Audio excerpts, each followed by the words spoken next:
Hello everybody, I'm Jason from Neurodiversity. I'm Karen from Scotty P and Me. It's a collaboration video! It is! There seem to be a lot of those on YouTube at the moment. So, we're following a trend. Or setting a trend, or something. Here we go. So, after my last video, Karen here sent me a message with a very interesting comment. Long. And I thought that, it wasn't that long. It took me less than a minute to read. If it's that short, it's not long. And I thought we'd do a video to talk about it in more depth, because it was really cool. Now, in gist, what was your comment? Okay, let me try and remember. Okay, so I don't remember. you were talking about how you thought autism was linked back to the caveman days and relating that back to our roles in society. That's history. Yeah, history. And then also relating that to basically how autism traits are so different with women versus men.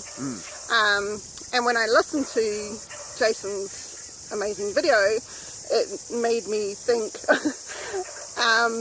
along my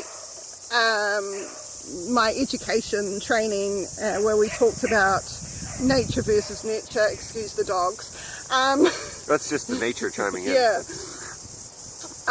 Yeah, so I was saying to Jason that I feel that would it not be,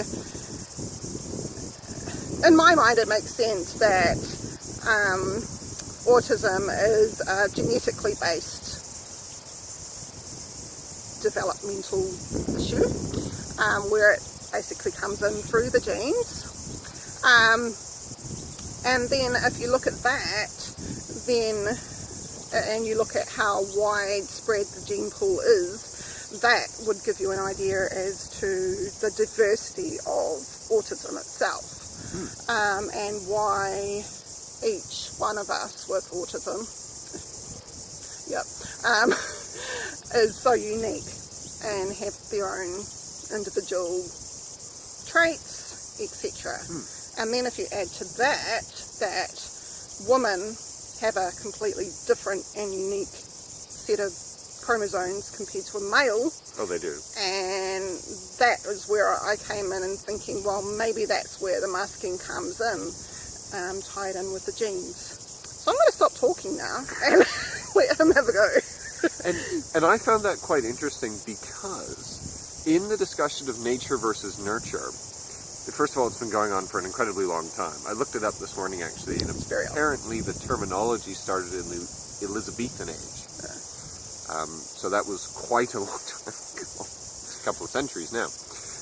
But it's interesting because you basically have three schools of thought, from my understanding. Is you have the people who think nurture, or the way you're raised, is the most important. You have people who think nature. So your genetics is the most important, and then you have people who think that it's kind of a combination of both, and they're both very important. I kind of believe you can't have one without the other, because you're born with your genes, and you cannot help what outside influences have on you in life, that they're bound to have an influence on how you react in life. So that's my, And in different contexts, sort of, if we go off the autism spectrum train of thought and look at other aspects of genetics, nobody doubts that being born with African American descent, or African descent, not African, you know what I mean, affects your life, especially in certain areas of the world like the United States. And being born with Maori descent here in New Zealand definitely affects your life. And when we look at intelligence, we recognize that genetically, parents with higher intelligence tend to have kids that are smarter.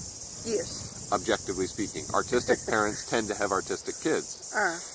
We recognize all of these superficial genetic traits, but then when it comes to disability, a lot of the time, people tend to go, oh, well, it's not genetic. Well, I was just thinking that it is actually being researched a lot lately, and that it is widely known, not scientifically proved, but widely known, that it can be seen down the family line. So, yeah. And often in my line of work, for those of you who don't know, I work with young kids, many of whom are disabled or on the autism spectrum or whatever. Me too. And often what I like to do is I like to look at the parents. Uh-oh. And you can pick them. You can. You can almost, look at a set of parents and go, your kid's on the spectrum, or probably is. Yeah. And likewise, I like working with young children for such a long time. I can look at a child and go, hello, and just pick up those cues subconsciously. Yeah. It's when you're in the know, eh? Yeah. You can. It's like gaydar. I was thinking about that last night. It's like gaydar, but what would that be? Aspidar. Yes. Yeah. Me and Kat actually did a video on can you tell if someone is autistic just by looking at you? Yeah. And I reckon you can. You can. If you know what you're looking for. It's not as obvious as, they're from Japan, so they have this particular skin color and this height and whatever, but you can tell. Yeah. You can definitely tell. Yeah, you can. And I'm looking at it from a historical standpoint, which I absolutely love to do. We have proven as a species that both play an incredibly important part. One of the more negative set of experiments done was the Nazis in and around World War II. They did experiments on whether or not they could create super children. And so what they did is they specifically bred certain sets of parents with the most ideal genetics and got the kids, and then they raised them, to be the fastest, the strongest, the smartest, whatever. Most of them died because what they took out of the equation was love, compassion, physical companionship, all the sort of things that most kids get from a standard, family circumstance. Yeah, and most of them died. And it was a very interesting experiment that I see, one hand on how cruel human beings can be, but on the other, if you look at that and then you look at the socio-demographics that have the most crime, the most drug use, the highest levels of domestic violence, it's often generational. There's nothing genetically in people of Mexican or Latino descent that makes them more inclined to be part of the drug trade. It's the culture. It's the culture, which is nurture. Exactly. I mean, genetically, they're a very clever and resilient lot, and you combine that with the culture that they have, and suddenly you have very, very good business people.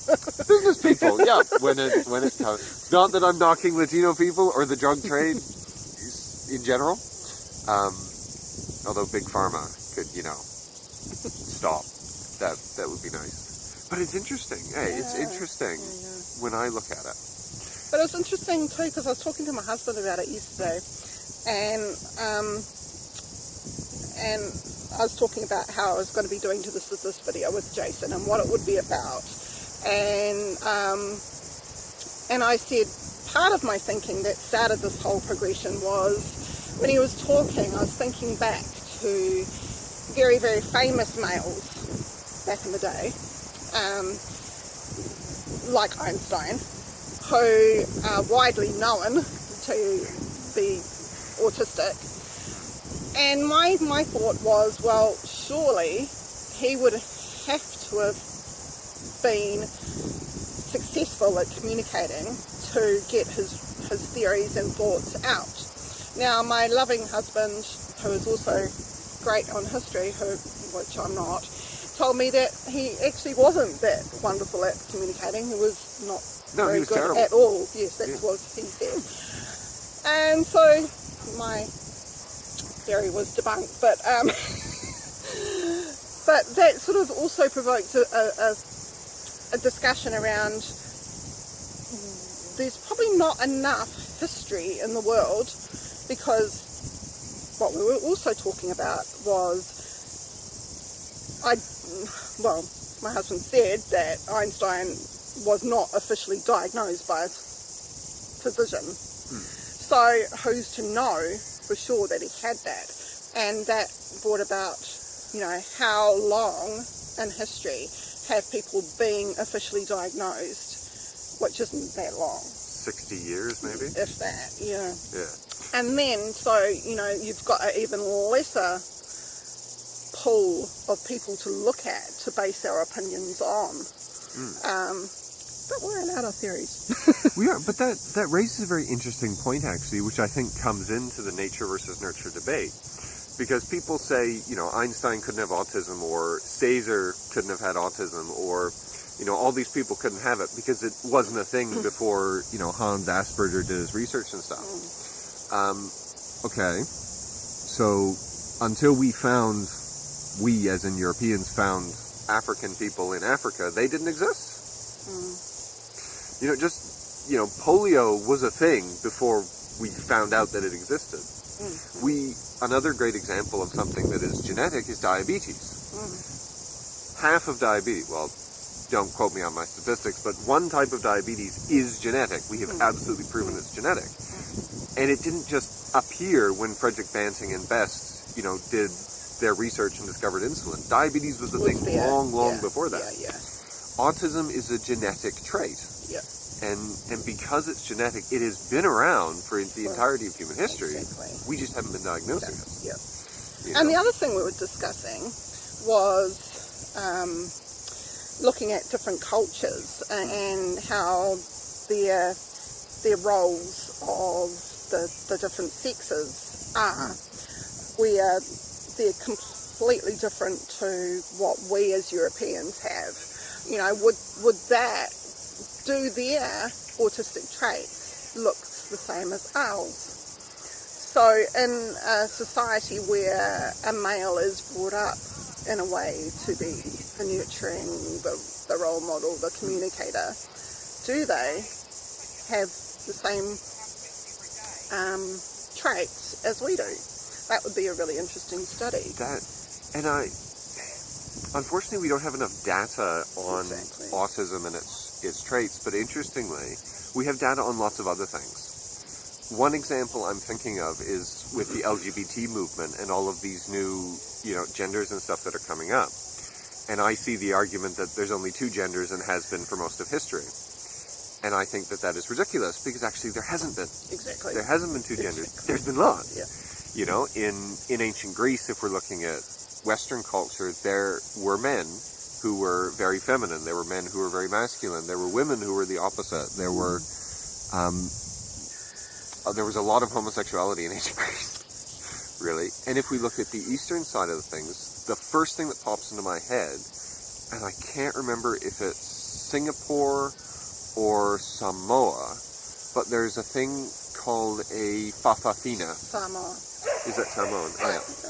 Which is basically a man who is raised as a woman to be a wife. And they were married and they had full relationships with another man as the housewife.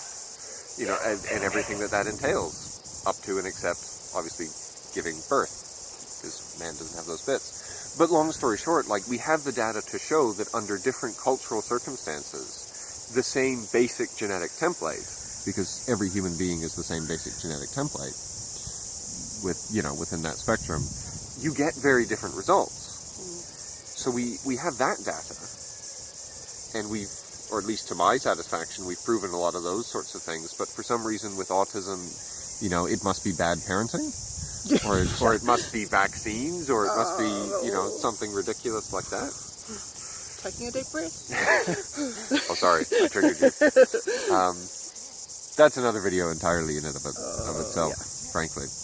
But I find it interesting how single-minded people can get when looking at it. And often I see in the professional world that people will pick this one thing that is the cause of what's going on. For example, if you have a kid with autism who has behavior problems, then it's bad parenting. The parents haven't been doing this, the parents haven't been doing that, or whatever.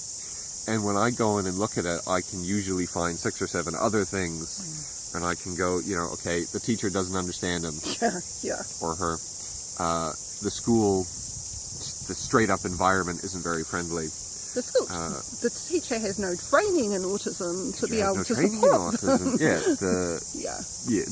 There's so many different things. The diet isn't right, and the diet won't necessarily be right because the parents are making a bad choice. It's not right because most of the things that we're told about a proper diet are actually not good for us. like in general as human beings. Fun fact. And autistic people are just more sensitive to those kind of things, you know. But point is, like, you can get blinded by expertise into thinking that there's one cause for this. And then you focus on it, but you're missing the big picture. And that's where I personally rest with the people who think that both nature and nurture are important in that debate, because what we're born with matters. It's like the clay that you pick up out of the ground, and then the nurture is kind of what you make with it. But you can't make a sword out of clay, at least not a very effective one. You need iron for that, right? So if you get iron and try and make a pot out of it, you're not going to have a pot that's the same as a clay pot. You're not going to have a sword made out of clay that's as good as a steel one. They're all different. So if you have a different genetic source combined with, I don't want to say the wrong nurture, but a different nurture than what it's going to excel at naturally, you're not going to get the best result for that individual. Which is what I see mostly with the education system, where they're trying to turn autistic people into robots when that's not what we're built for. I know myself, like, even before Scott was diagnosed and we have all these behaviour issues in front of us, you know, the teacher, who was clearly not well educated in autism, you know, would quite clearly point the finger at us. And, you know, as a parent yourself, it's nothing more than devastating. For sure. When you're trying to do the best job you can, and you see what you are looking at or think as a professional telling you that you're a bad parent and this is why your child's this way. You know, I mean, the amount of parents I still talk to today that are, you know, waiting to be diagnosed, that are having teachers saying, you know, you've got an awful child. Well, no, they don't. They're just not understanding their, you know. There's no such thing as an awful child. No. And this was what really sold it to me, actually, in terms of understanding the education system and where it comes from, is I sat in a meeting with a Senko who said, and I quote, "Cruelty is human nature, and there's nothing we can do about that." And that's bullshit, quite frankly, because it's not. You don't see a 1-year-old baby that's cruel. You never do. Because I define cruelty as consciously hurting people knowing that it's painful, whereas a 1-year-old is not capable of understanding that other people have feelings. They haven't reached that genetic stage yet, or that developmental stage yet. I tend to disagree, but excellent. Only because I've seen it. But let the debates begin. I wouldn't say it's inherent. It's not. It's not. Again, I've seen it because I think it's been a learned behaviour. Agreed. Yeah. So, cruelty is a learned behaviour. Yes. We can agree on that. Yes. I love it when people disagree. It's debate time. So it's definitely not a genetic trait. Cruelty is not genetic. Even anger management issues, as another example, are not genetic. They're learned. There's no such thing as behaviour problems. There's communication that isn't being understood. Absolutely. Oh, yes. And it's, long story short, have we got anything else to say, or have we waffled long enough? I don't know. I mean, there's always more to say, but... I really like that last comment, because as an educator, it really hit the mark. I end up having to say that a lot. Yeah. There's no such thing as behaviour problems. There's communication that's not being listened to. Or understood. Yeah. Always. Yeah. Always. Or at least always in my experience, and I've worked or seen mine. Or consulted with at least 200 kids by this point. Yeah. Probably more so with me, but yeah. And I haven't found one where there's genuinely behaviour problems. And all the children I've worked with over 20 odd years, I've never come across a naughty child. There's always been the underlying reason, you know, what's triggering that behaviour. And it's usually around communication or not being understood. And once you work those things out, you're on your way. Anyway, I think we've kind of got off the track. We are. We're about 20 feet off the track. We are. Oh, sorry. Right, well, yes, hopefully we have inspired some wonderful scientists out there to do an amazing study on all this stuff that we have provoked, and please think of us when you do so, and we'd like to have a lovely sum of payment for this. It'd be great if even you just have a discussion at home and think, how have our genetics affected who we are, and how has our upbringing affected who we are? That's what I'd like to see. That and people to stop blaming kids for being bad. That would be good. Yeah, that's a good start. Yeah. Paying us is extra. Either way you look at it, you know, a child is not at fault for their genetics or their upbringing. Absolutely. It's, regardless, I think we can all agree on that. Absolutely. Cool. All right, we're done. I guess that's us. Bye. Thank you very much. Stay awesome. Bye.